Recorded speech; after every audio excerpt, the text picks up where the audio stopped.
आसतु जानिबा ग्रहण छाड़िया परे आमे माने कौन करिबा। ग्रहण छाड़िया परे निहाती करंतु यही काम प्राप्त हेबो पुण्य फल। आसतु पूरा वीडियो रे आमे माने जानिबा।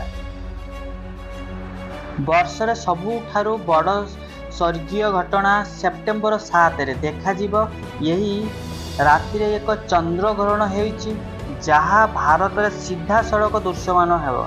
धार्मिक विशेष अनुसार ग्रहण समय अनेक कार्य निषेध बोली विवेचना करा जाए।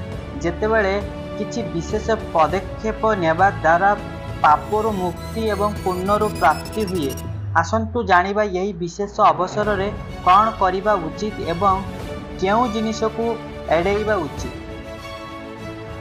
यही चंद्र ग्रहण रे राति 9:57 रे आरंभ हेबो एवं 1:26 पर्यंत रहिबो।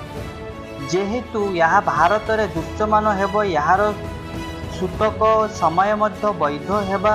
सूतक समय पूर्व 12:57 रे आरंभ हो सारी। यही समय मध्य समस्त धार्मिक कार्यकलाप एवं पूजा निषेधा।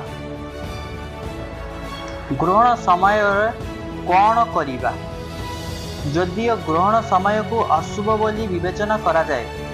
यही समय रे मंत्र जप एवं ध्यान करिबा अत्यंत शुभ शास्त्र रे कुहा जायछि जे यही समय रे जप करा जाइतिबा मंत्र अनेक गुण अधिक फल प्रदान करे।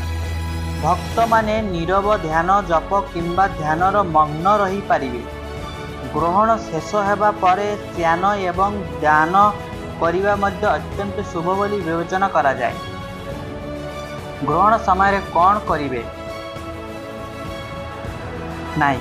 ग्रहण समय रे कौन करिवे नहीं। ग्रहण समय रे खाइबा रोसेइबा करिबा किंबा कौनसी धार्मिक कार्य करिबा निषेध बोली धार्मिक विश्वास अछि। गर्भवती महिला माने विशेष सतर्कता अवलंबन करिबा उचित। एही समय रे धारुआ जिनिस व्यवहार न करिबा एवं विश्राम नेबा उचित। ग्रहण परे कौन करिवे। ग्रहण समाप्त हेबा परे ध्यान करी निजको पवित्र करिबा उचित। या परे भगवान को पूजा एवं दान करिबा द्वारा नकारात्मक प्रभाव दूर हुए एवं व्यक्ति पुण्य फल प्राप्त हुए। ए वीडियो जदि आपण मानकु भल लगी तो निश्चित गोटे लाइक कमेंट करंतु। आउ आपण माने एमिति नुआ नुआ वीडियो जदि देखिया चाहते तो चैनल को गोटे सब्सक्राइब करके रखंतु। आज एतिकी।